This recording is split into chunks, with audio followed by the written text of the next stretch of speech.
my name is Opal Singleton. I'm the president and CEO of Million Kids.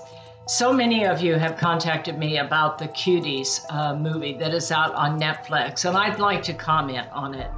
Of course, it's disgusting, and I applaud you for standing up and being concerned and getting your attention.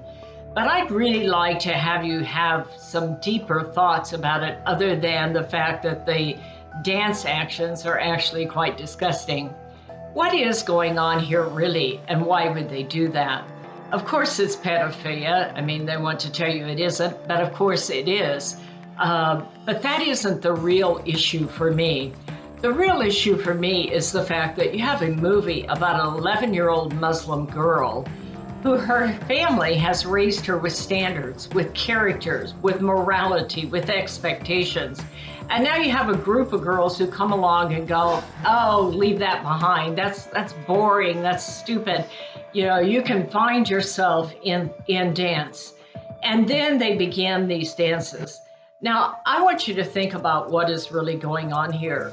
You see, we're not on a slippery slope. We're in an all-out avalanche. This is deep in the root of our society.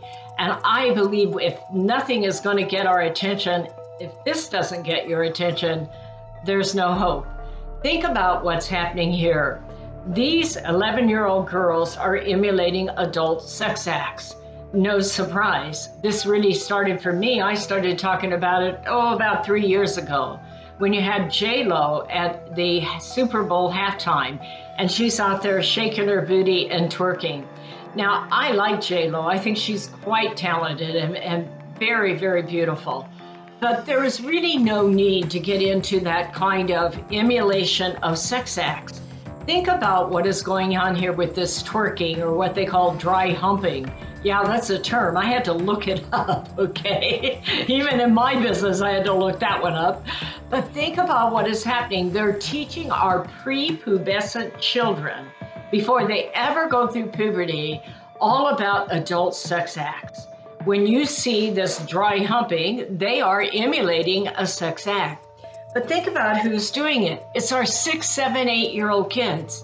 You know, with the COVID thing, we're now putting very young kids on the internet. And, you know, I can guarantee you, once they've started at 5 or 6, they're not going to go back to their bicycles, you know, to Rummikub. They're not going to do that. They are as addicted as the rest of us, except we are putting them in an adult world without defining that adult world.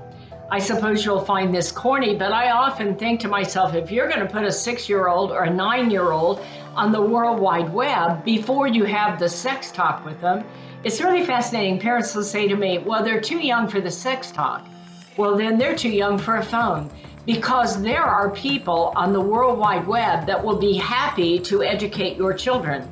If you're going to put your children on the World Wide Web before going through puberty, then load them up and take them down to a strip club and leave them off for 10 or 15 minutes and see how they hold up. You see, our kids have little kids' minds, and that's what we love about them. We love their innocence. We love their, energy. But they want to be loved. They're using young person, 6, 7, 8-year-old emotions. And what do 7-year-old want? They want to be approved of. They want to be liked. They want to be included. They want people to think they're special. And pedophiles get that.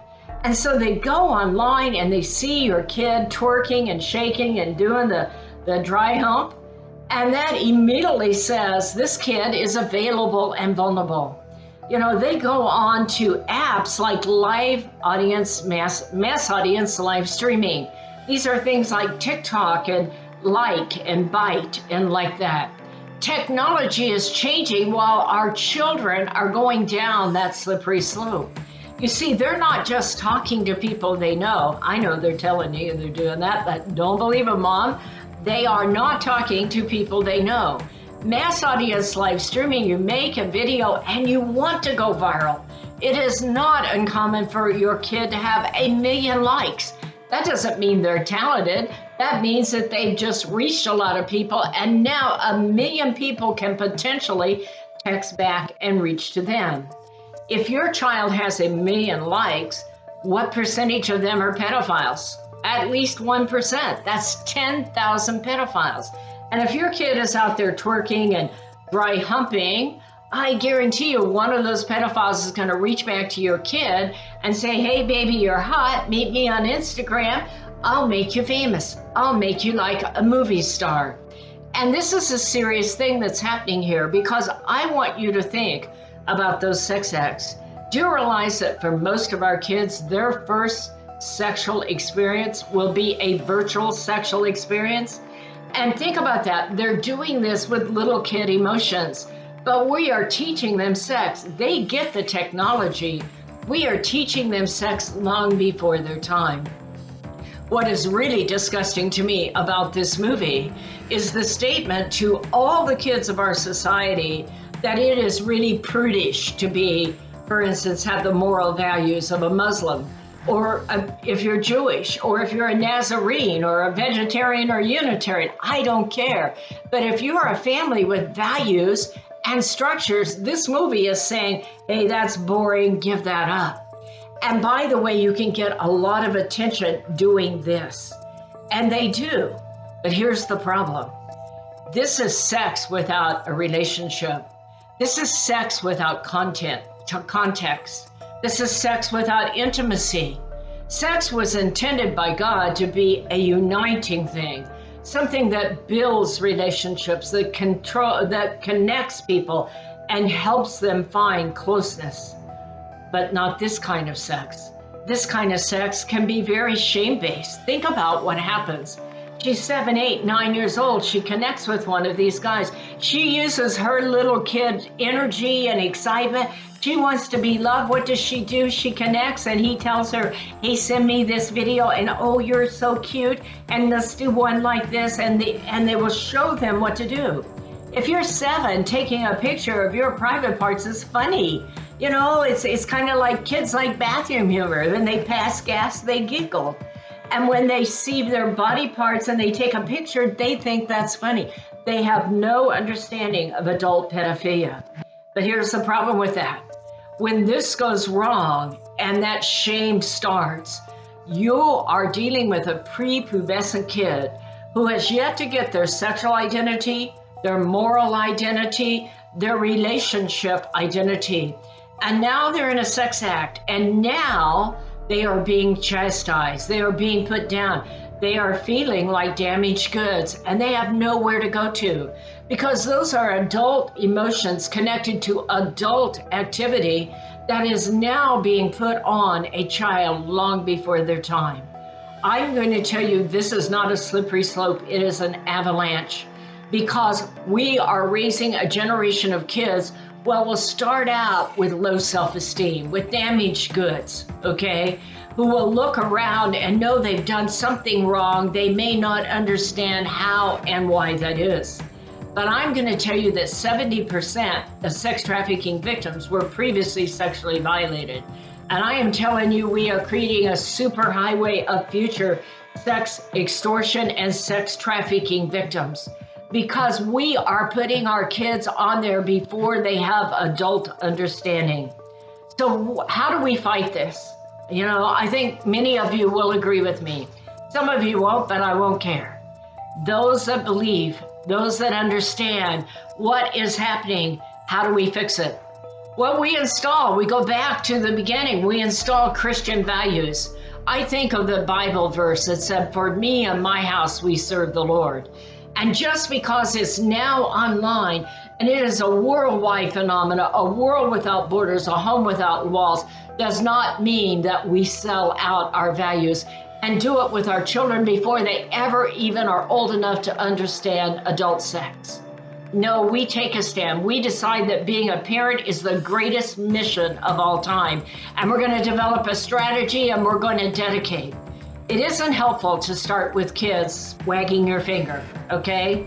They are going to live in this technology age. So let's make them strong moral leaders, all right? Take them aside and sit down. Technology is neither good nor bad. It can be very good. You can become a leader. You can lead the future generations in a way to use technology with respect and responsibility, in a way that you have pride of yourself. You see, the way your child doesn't become a victim is they have strength of character, which you work out together with them. Sit and talk about the Cutie movie. Don't be afraid to have that sex talk, because you can't wait in this generation. They are already seeing more illicit sex than you and I have known in a lifetime. And they are getting more information out there than any other generation, but they are getting less truth. Sit down with them, go eye to eye, and say, I'm proud of who you are and the person you're becoming. I'm proud of you for having character and using technology in a way that glorifies God and empowers others, that honors yourself. Share with them that self-esteem, self-worth is a gift you give yourself, that you are a chosen a child of God, and that you can be strong. You can have that strength of character. Share with them every time they do what's right instead of what's easy, they get stronger. And we are counting on them to lead the next generation to become leaders. You know, I've trained over 400,000 people, and many of them are kids. And what I know about kids is they don't want to be violated. They don't want to take the low road. They want to take the high road. They want to excel. They want approval. So let's get there first. Let's sit them down and say, this is a healthy use and this is a non-healthy use. And if you're going to be on the World Wide Web, you need to know there are good people and there are bad people who want to humiliate you and take from you and steal your self-worth. Don't give it away. Don't be low-hanging fruit. We are going to work this together. For every app you have, I'm going to have an app like it. And we're going to talk about it. And we're going to understand it. And we are going to find positive uses for technology. And we are not going to degrade ourselves by dry humping to get the most likes out there so that we can be approved of. Finally, I want to share with you that if your child is involved in this in any way, and they're being violated, call 1-888-3737-888. I'm going to say it again, 1-888-3737-888. That is how you report sexual exploitation of any kind. It is called the NCMEC, National Center for Missing and Exploited Children. My name is Opal Singleton, and I am the president of Million Kids. Please follow us on Facebook. Just go to Facebook, hit like, find Million Kids, hit like. We will educate you about these apps and about these cases. If you have it in your heart, go and donate to us. Go to millionkids.org. This is hard work. We are busier than I can tell you. And we have less resources than we've ever had in our life right now. So come along with us, help us donate and like that. But the most important thing, Mom and Dad, is don't let this slow you down. This is about taking control of bringing in your child to grow up as a person of character. And you can be online and do that. And it is up to us to lead the charge to keep our kids and our grandkids safe from predators. Thank you for listening. I appreciate you. Go to millionkids.org or write me at Opal, O-P-A-L, at Million Kids. Thank you for all you do to help us keep kids safe from predators.